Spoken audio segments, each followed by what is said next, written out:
सबसे पहले बात G20 समिट की करेंगे, जहां जोहान्सबर्ग G20 सम्मेलन शुरू हो गया है और अब से कुछ देर पहले G20 के राष्ट्राध्यक्षों की बैठक शुरू हुई। प्रधानमंत्री नरेंद्र मोदी इस बैठक में भारत की अगुवाई कर रहे हैं। अमेरिकी राष्ट्रपति ट्रंप ने इस बैठक का बॉयकॉट किया था, लेकिन PM Modi, manual Macron, British PM Keir Starmer समेत कई वर्ल्ड लीडर्स इसमें शिरकत कर रहे हैं। G20 के मंच से प्रधानमंत्री नरेंद्र मोदी ग्लोबल साउथ का पूरा विजन आज दुनिया को समझाने वाले हैं। तमाम ताकतवर नेता, बड़े बड़े नेता जोहान्सबर्ग में एक साथ इकट्ठे हुए हैं। G20 का मेगा मंच जहां ट्रंप ने बॉयकॉट किया है, तो मैनुअल मैक्रों, कीर स्टारमर जैसे और भी कई सियासी दिग्गज G20 के मंच पर आज एकजुटता का संदेश देंगे। प्रणय उपाध्याय हमारे सहयोगी हमारे साथ में इस वक्त मौजूद हैं। प्रणय, G20 के मंच से प्रधानमंत्री नरेंद्र मोदी का विजन क्या अहमियत देगा? देखिए, निश्चित रूप से G20 की ये जो 20वीं शिखर बैठक दक्षिण अफ्रीका के जोहान्सबर्ग में हो रही है,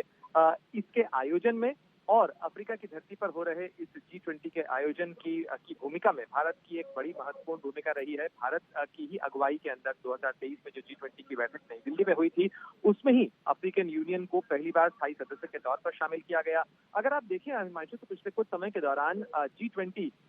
विकासशील देशों के एक महत्वपूर्ण मंच के तौर पर उभरा है। बीती 4 बैठकें जो हैं वो विकासशील देशों में हुई हैं, चाहे इंडोनेशिया में हो, भारत में हो, ब्राजील में हो या अब दक्षिण अफ्रीका में ये बैठक हो रही है। निश्चित रूप से प्रधानमंत्री मोदी ने इस बैठक में के लिए रवाना होने से पहले भी और उसके बाद वहां पहुंचने के बाद भी जो संदेश दिया है, उस संदेश से स्पष्ट होता है कि भारत विकासशील देशों के मुद्दों को एक मुखर वक्ता के तौर पर, एक मुखर प्रवक्ता के तौर पर मंच पर साझा करेगा और भारत ये अपेक्षा करेगा, इसके लिए अपनी जो शक्ति है उसका भी इस्तेमाल करेगा, अपने प्रभाव का इस्तेमाल करेगा कि विकासशील देशों के लिए जो विकास के लक्ष्य हैं उनको पूरा करने के लिए G20 जैसे मंच जो है वो अंतर्राष्ट्रीय व्यवस्था के अंदर जरूरी सुधारों को लागू करें, उसमें बदलाव करें, ताकि जो विकासशील देशों की चुनौतियां हैं, चाहे वो वित्त से जुड़ी हुई हो, चाहे वो लॉजिस्टिक सप्लाई से जुड़ी हुई हो, या फिर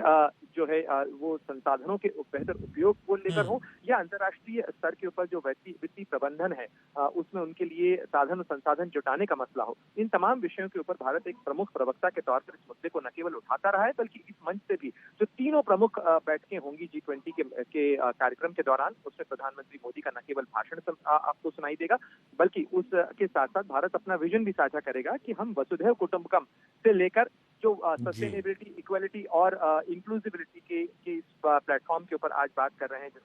जिसका विषय G20 के लिए दक्षिण अफ्रीका ने तय किया है, उसमें एक निरंतरता नजर आती है और भारत इसी निरंतरता के साथ में विषय को आगे बढ़ाने का प्रयास करेगा। और बिल्कुल, जब ग्लोबल साउथ की बात की जाती है तो ये भी सामने आता है कि हर मुद्दे पर अपनी बात यहाँ पर पुरजोर तरीके से रखी जाएगी। समावेशी विकास और विकास पर जोर दिया जाएगा। शुक्रिया आपका हमारे साथ जुड़ने के लिए प्रणय।